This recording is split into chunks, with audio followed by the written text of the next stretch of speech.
The Westward Eye is a gothic horror audio drama. Mature themes and gore are present.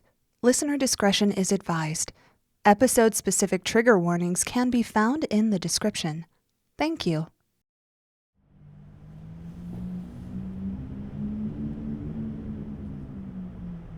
Somewhere that may have existed long ago, or perhaps is still to come, lies a place isolated from the rest of civilization, known as the West, where lost communities perform ancient traditions, old gods pry themselves from the earth, and monstrous creatures lurk in the darkness.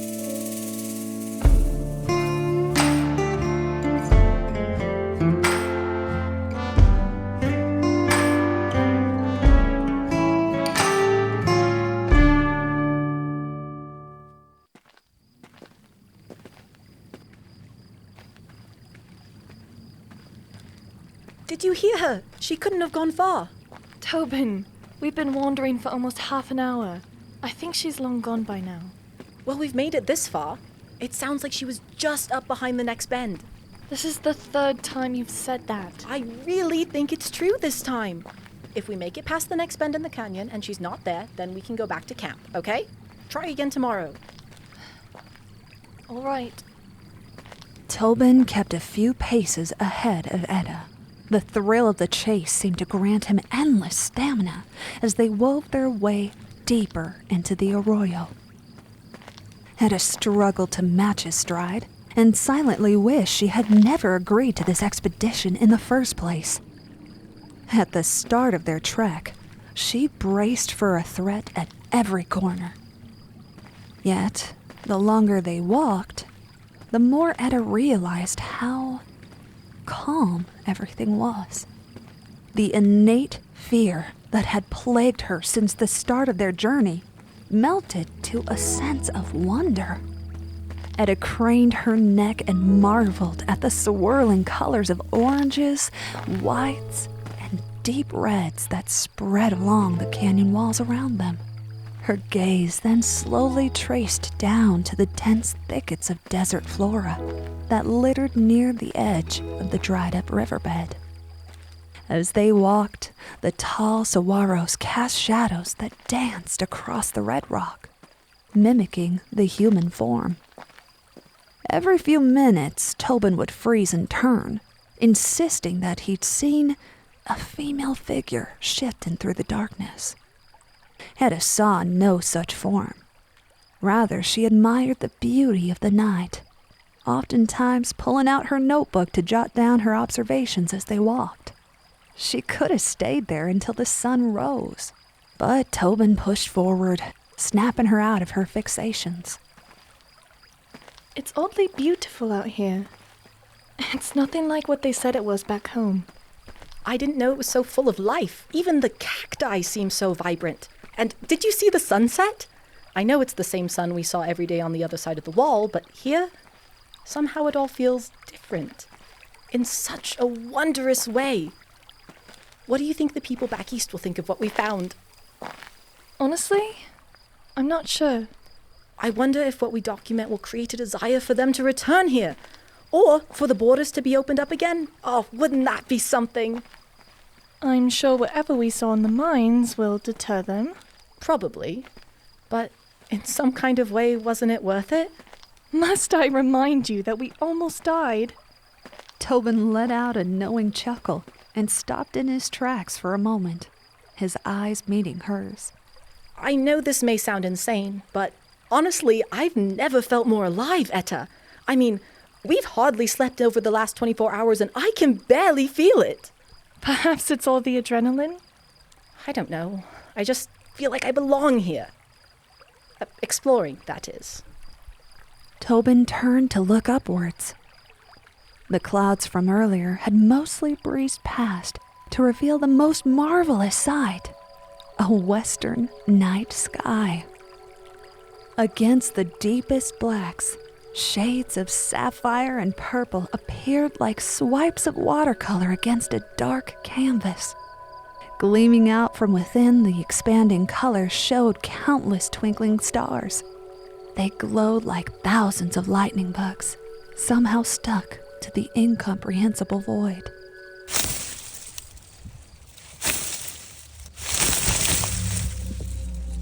All the ineffable beauty of the stars was ripped from Tobin's mind in an instant, as his attention split to a sudden movement in the darkness before him.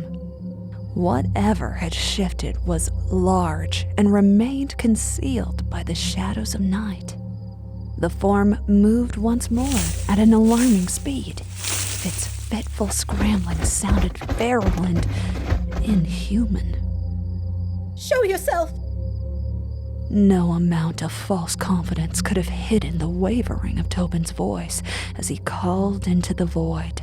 His eyes flicked from side to side in an attempt to pinpoint the thing that darted from place to place.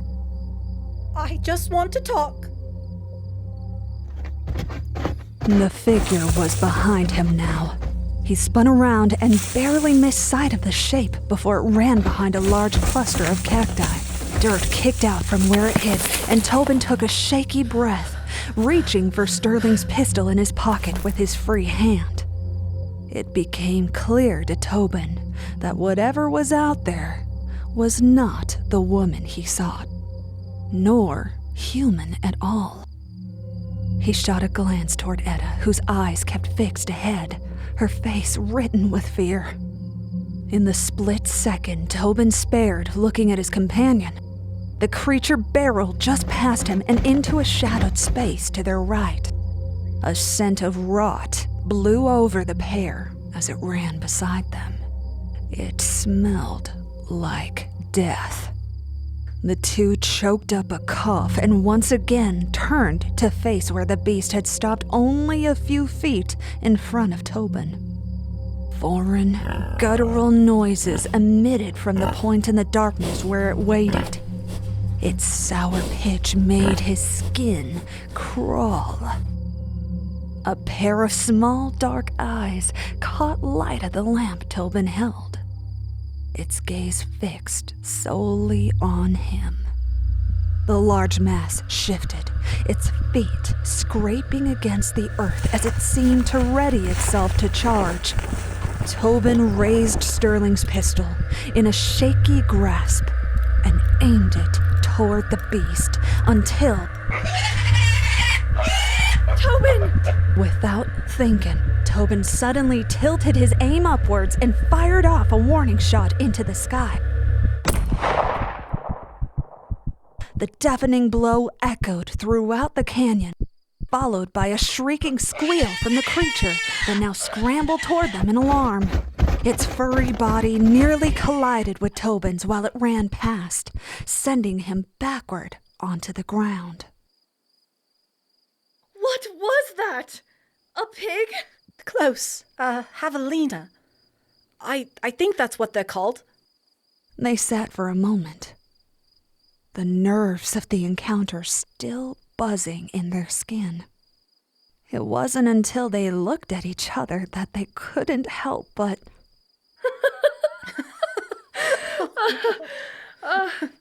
I'm sure we can ask Sterling tomorrow morning. We'll say we saw it while we were keeping watch. Wow, at least they seemed pretty harmless, aside from the smell. I can't wait to start writing about it once we get back to camp. What word would you use to describe the stench? Musky? Speaking of, I was thinking we should start heading back. Is it because you got scared? What? No. I'm just thinking that the shot probably scared off whoever was singing. Disappointing, but I'm sure we'll find her tomorrow. I agree. I think we've had enough excitement for one night. Lead the way. The two turned and began to make their way back through the Arroyo in the direction of camp. As they walked, Etta noticed the oil lamp in her companion's hand begin to flicker. Did you refill the lamp before we left? No, it still had under an ounce left. It's just getting a little flickery is all, and we should be all right to make it back to camp. All right. Which, we should hurry. It's almost time to switch watch with Sterling, I'm sure. Soon. We doubled back a lot on the way here, and that added time, but it should be a straight shot back. Tobin and Etta arrived at a large fork in the ravine, with two equally sized paths branching off in different directions. Etta watched her companion's facial expression harden ever so slightly as he looked down the two small canyons. Which way? 1 second. Tobin? Yes, well, we came through the left. Right? You were the one leading the way. Yes, I know. I'm thinking aloud. That's all. Okay, well, that cluster of cacti looks familiar. Do you have anything a little more reassuring? Tobin continued looking down the splitting branches of the canyon. Very little discerned the two. Each was about 5 meters in diameter, with a dry section in the middle and prickly plants spreaded off in different directions. One had more rock fixtures, while the other had a few taller saguaros. The first had to be what looked like a dead tree about 15 meters in, while the second had an outcropping of hostile-looking bushes. Wait a minute. Tobin turned, looking backward at the section of the Arroyo where he and Etta had just been, their path clearly marked by 2 sets of footprints. Feeling his breath catch in his throat, Tobin turned to once again look down the fork in the riverbed. His heart dropped to his stomach as he noticed neither path had a single footprint marring the sand. You can say it. Say what? I told you so. Why would I? We haven't been down this way before. Tobin? We're lost. Whether it was during finals or when a grant proposal got denied, Etta had always been acutely aware of when Tobin was about to shut down. And now, as his voice grew quiet, she could tell that he was building an emotional shell around himself to retreat into. No, we're not lost, okay? We just have to double back again. It might take us a little longer, but that's all right. We'll be all right. If we get going now, the lamp will be able to hold out. As if on cue, the lantern flickered once more, dimming as its flame shrank. Right. Yes. We should get going. You think? Tobin turned back towards the section of the canyon from where they'd come. Before he was able to backtrack more than a few steps, he froze, eyes fixed on a figure shifting in the distance. There, in the dim moonlight, stood the singing woman.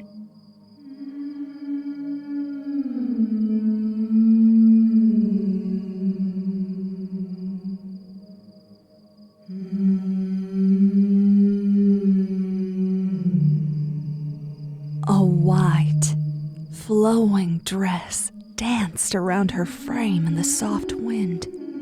Jet black hair draped like silk over her shoulders.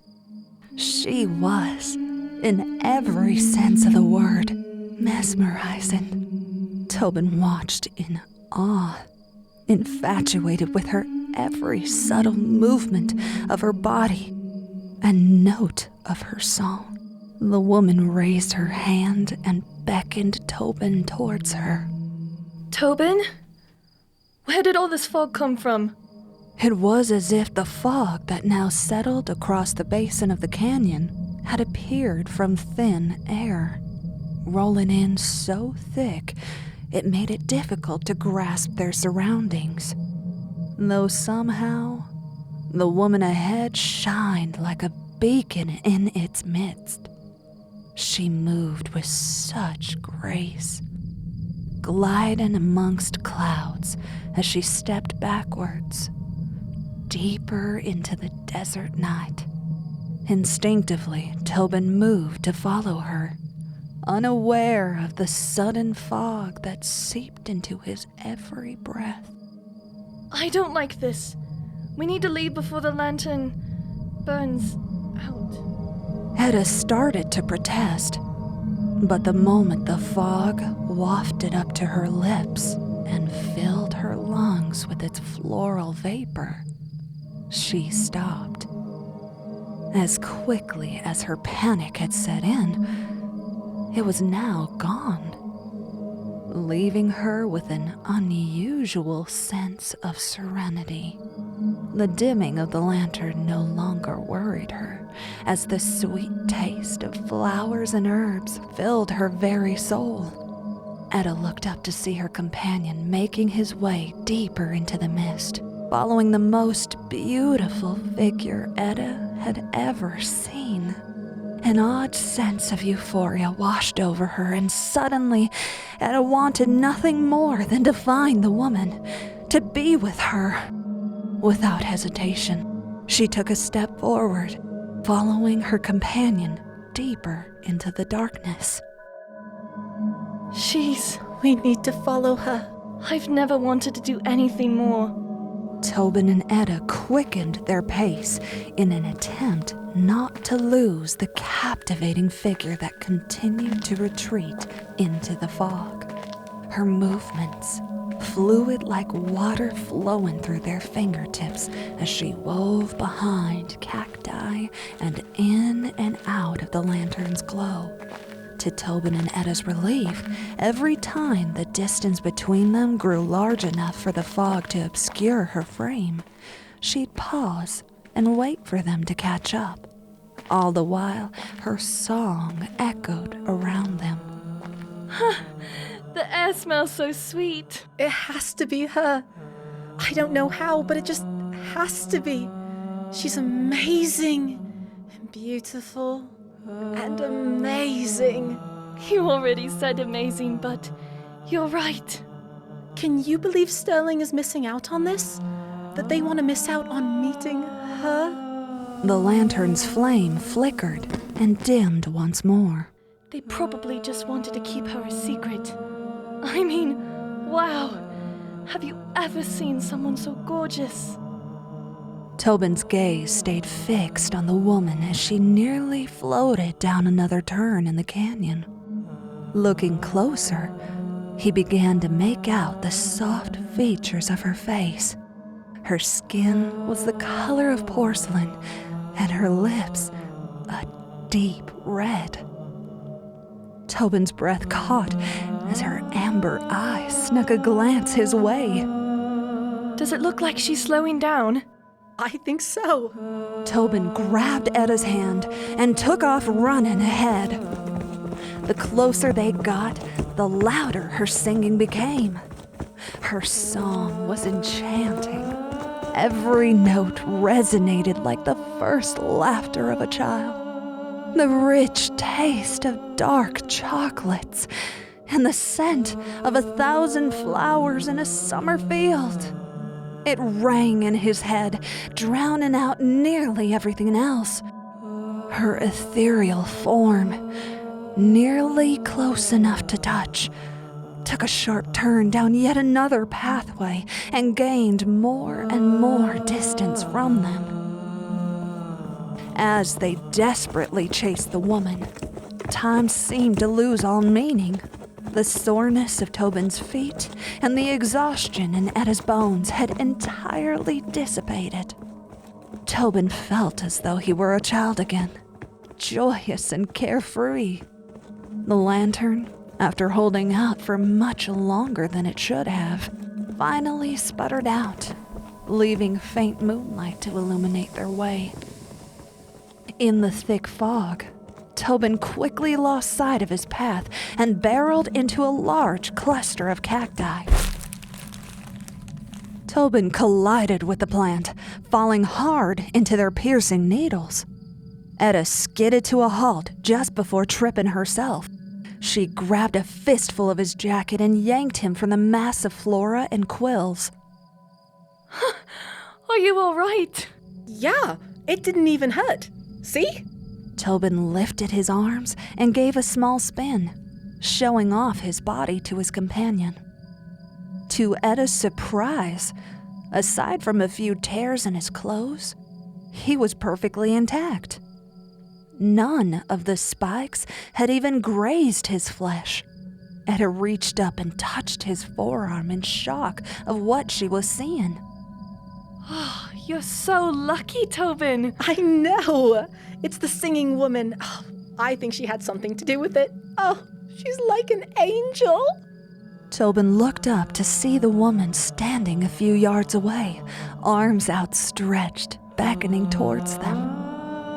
In an instant, their attention on the cacti slipped upon the gesture, and the two resumed their sprint towards her, like lost lambs returning to their shepherd. It was only when the canyon widened, expanding into a large playa, that the woman finally stopped for good. In front of them, sparkling mist spilled across the cracked desert floor and seemed to circle round a large dead tree that sat in the middle of a dried lake. Its ancient branches curved downwards, creating an enclosure at its base. The area was dazzling. Romantic, Tobin thought. He then returned his gaze back to the woman. Looking away from her had become a searing agony. Tobin and Etta halted in front of her, taking in her luscious form, her full lashes, sharp collarbones. The woman's white dress blew in the gentle wind, revealing her upper thigh. Tobin and Etta's faces flushed. Hello, my name is Tobin Clade. Who are you? The woman didn't respond. Rather, she smiled and extended her arm. Tobin raised his hand, placing it on hers. Without breaking eye contact, the woman pulled his hand to her face and gently bestowed upon it a kiss. With the touch of her lips, heat radiated through Tobin's body. Wow. The woman then stepped back from him and resumed her song. Mist cascaded off her body, further tinting the air around them in pale white. Smiling, she floated backwards towards the lone looming tree in the middle of the dried lake. Hey, wait! Small twigs broke under the soles of their shoes as the two walked ahead. Or at least that's what they assumed. The fog pooling around their ankles all but completely obscured the bottom of the dry lake. As they were nearly halfway to where the singing woman now waited underneath the tree's enclosure, Etta's foot knocked against something large on the ground. She stumbled forward and crashed into Tobin's backside. Her arms seized his waist, attempting to steady herself on the loose, uneven ground. Are you all right? Yes. I'm just a little dizzy is all. I guess I just lost my balance. Me too. My body feels like all tingly and warm and calm. It's almost like I'm floating. Yes, exactly. Like all my blood has been replaced with warm air. Here, you can hold on to me. Tobin extended his arm and wrapped it around Etta's side.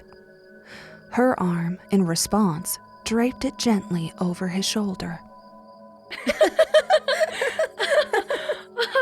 Is the world kind of spinning for you too? Yeah, it's weird. The song grew loud again, drawing Tobin and Etta's attention back to the pale-dressed woman. She was waiting for them.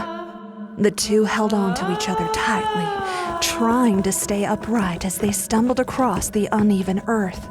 By the time they reached the center of the playa, both Etta and Tobin were barely able to stand.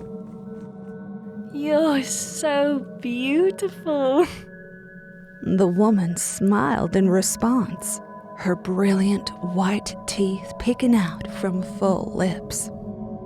She reached out and grabbed Etta's hand.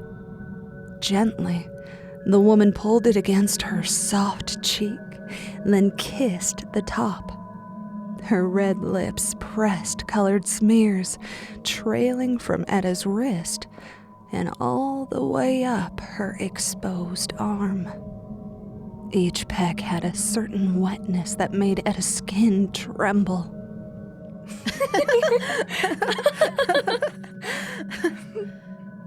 Etta leaned forward, attempted not to fall into the mist as the woman pulled back from her.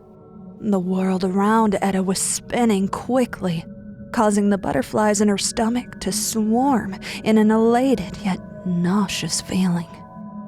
Being so close to the woman now, the sheer height of her was shocking as she towered over both of them, peering down at the pair with brilliant amber eyes. They glistened like fresh honey.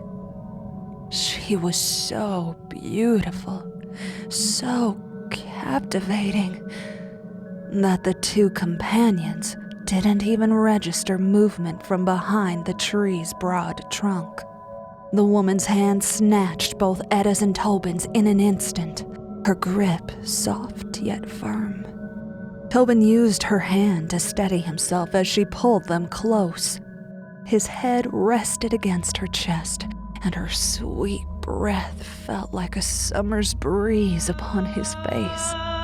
Her song was so loud now it drowned out anything and everything in a perfect harmony until something shifted in its tune. Your song. What happened?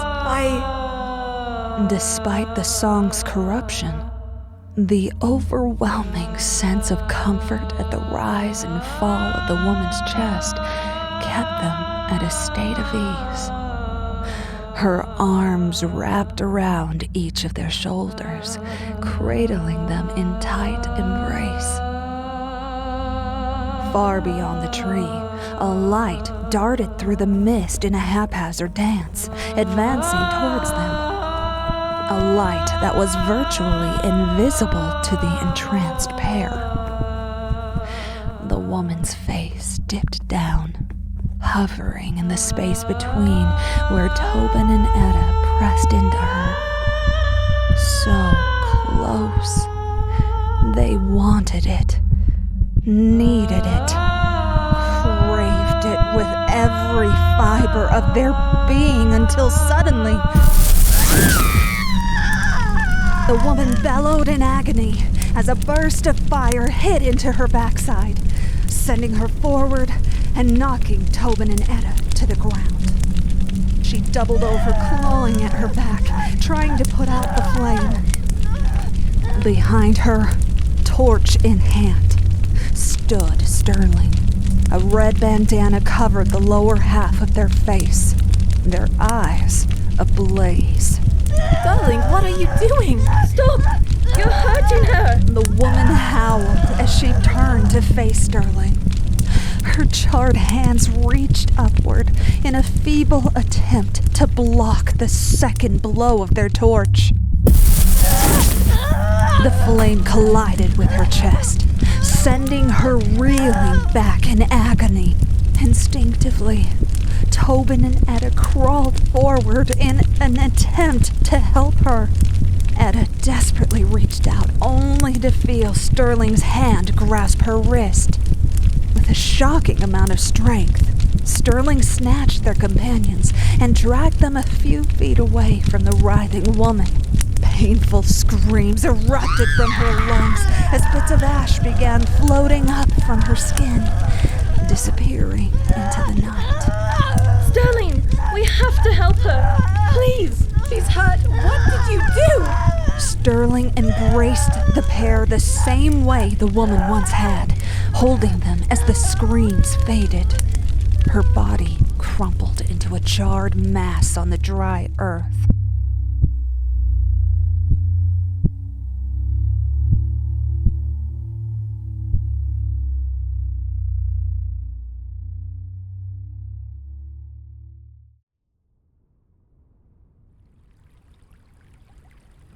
They sat in heavy silence as the mist around them dissipated and crept its way out of the playa.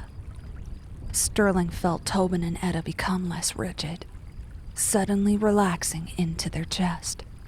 The sense of urgency and panic that had overtaken them at the death of the woman slowly became a distant memory.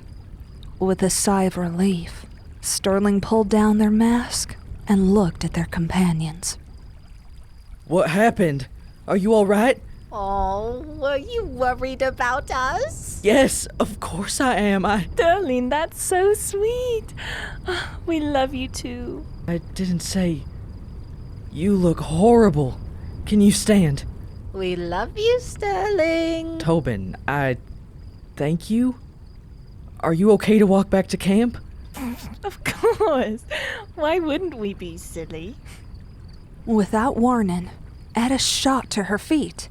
Immediately she began to sway and collapsed back to the ground with a puff of dust. Take your time. Here, let me help you.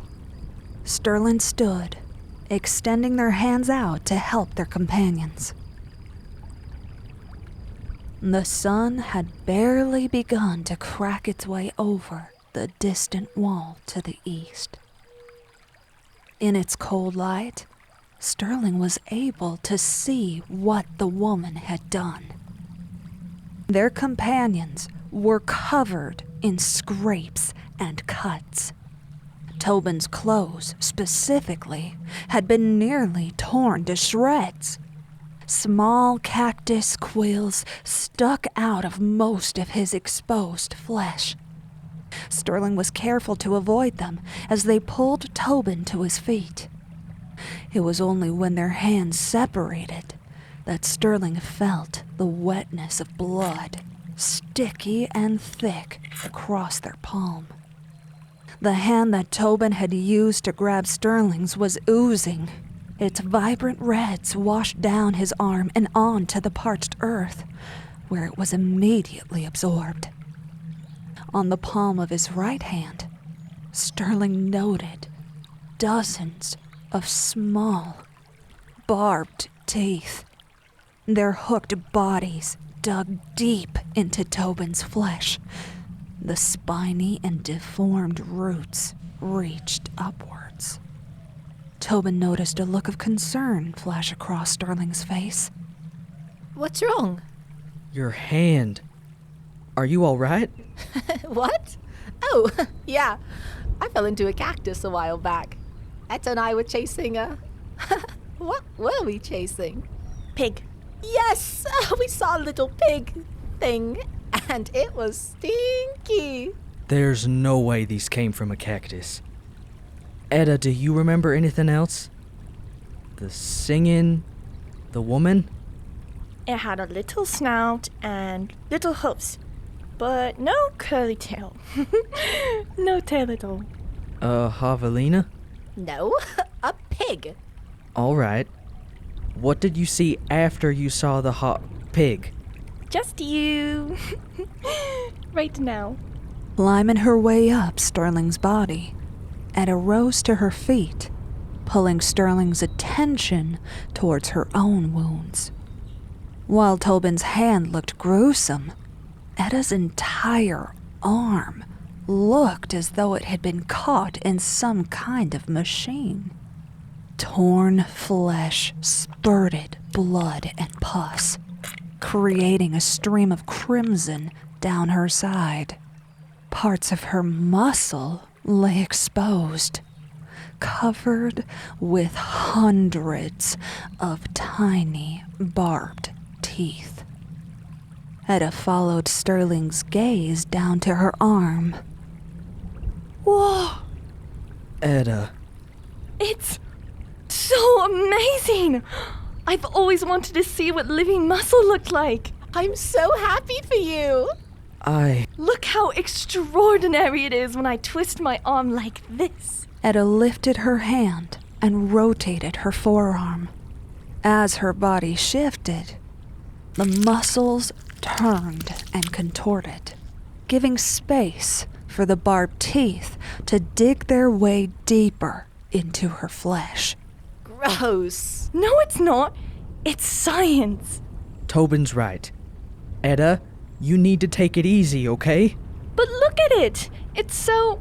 Etta twisted her wrist again, causing blood to gush from her forearm. She teetered back and forth on her feet, eyes fixed as her muscles shifted. All right, you're done. Sterling pulled a small flask and second bandana from their jacket pocket. Without a word, they unscrewed the flask's lid and poured some of the liquid onto the cloth. They pressed the bandana on Etta's arm, bracing for her to pull away or scream at the sting of the alcohol. Etta did neither. She just looked up at Sterling, her dark pupils taking up most of the space of her iris. I wanted to take the teeth out to do this, but with how much blood you're losing, it's probably best to just apply pressure. Sterling tied the bandana gently around Etta's arm. Teeth? And done. But yes, teeth, Tobin. What did you think was in your hand? Teeth? Oh no. I think I'm going to be sick. Tobin's face grew pale and his eyes rolled back in his head. Sterling reached out, catching him as his body went limp. Shit. Etta, are you okay to walk? Yes. I'm good. I think that's the best we're going to get out of you. Okay. Camp isn't far. Once we get there, I can properly clean your wound. With one swift motion, Sterling stood and scooped Tobin into their arms. His breath was shallow, but steady. It hadn't yet occurred to Sterling how small Tobin was until now, as he rested against them. They chuckled to themselves, looking down at their companion. I don't think I've ever seen him so quiet. Huh? Never mind. It's nothing. Let's head back to camp. Etta leaned her weight on Sterling's shoulder as the two began to walk, slowly making their way back up the Arroyo. By the time Sterling, Etta, and Tobin made it back to camp, the sun was finally crusting its way over the distant wall, its warm light casting shadows across the desert earth. Mourning doves sang wistful songs as they settled into their camp. The fire had long since died, its ash shifted with the tame breeze. Sterling approached Tobin's sleeping mat and lowered him slowly upon it. A small smile remained on their face as they watched their companion curl into the blanket, weighed down by sleep. With a deep breath, Sterling turned to face Etta, who had already laid down next to the empty fire pit. Her arm had stopped bleeding on their walk back, leaving Sterling's bandana covered in dry blood. Don't fall asleep. We still have to get those teeth out of your arm. Okay. I'll let you rest for a little while, but as soon as you wake up, we are getting your arm fixed. This is what you get for wandering off. I just want to sleep. You get 2 hours. Rest well. Sterling lowered themselves to the ground and leaned back against their pack. They sat still as the light of the sun woke the creatures of the desert. Small animals skittered between the cacti's long shadows as birds began to weave their way across the sky. Although they were still awake before dawn, and their body ached in all the normal places, Sterling reveled in the thought that this was the first morning in years where they didn't have to be up before the sun to get to work. They'd started helping Ma at the farm a little after their 14th birthday, around the time Tobin and Etta transferred to their private school. Back then, Sterling had been so sure that they'd never see them again, that they never wanted to. But when the two had arrived on the farm, with more money than Sterling had ever held in their own two hands, it's not that the sponsorship had given them reason to come. Rather, it offered assurance that their mom would be okay while Sterling was able to return home. The word had flashed across their minds since getting to the West, although until that very moment, Sterling had been unable to process what it truly meant. Yet as the songs of the desert birds echoed through the Arroyo, and their companions gently slept nearby, Sterling couldn't help but feel an innate sense of belonging. The sunrise that stretched out in front of them had painted the sky pink, orange, and blue, making it appear like a field of wildflowers, full bloom in early spring.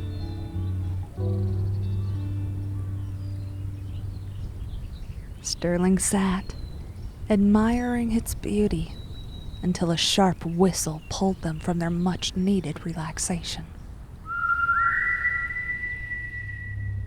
Their body tensed as Sterling spun around in the direction of the call, their hands hovering above the hilts of their pistols, eyes scanning the desert until they saw it.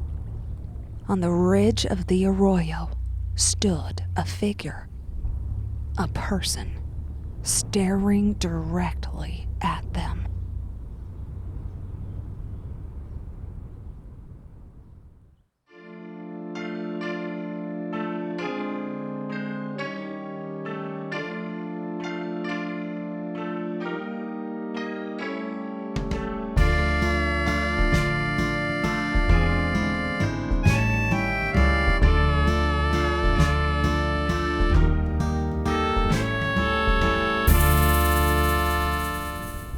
This was Mar Smith as Tobin, Mikayla Grubbs as Etta, Logyn Clair as Sterling, Brooklyn Kate as the Siren, and Luana McTiernan as our narrator, with Alex Fryer, Jovan Jeffs, and Kyle J. Nelson as the recording techs.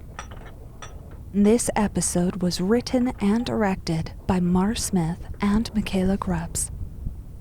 Additional voices, contributors, and audio sources can be found in the episode description.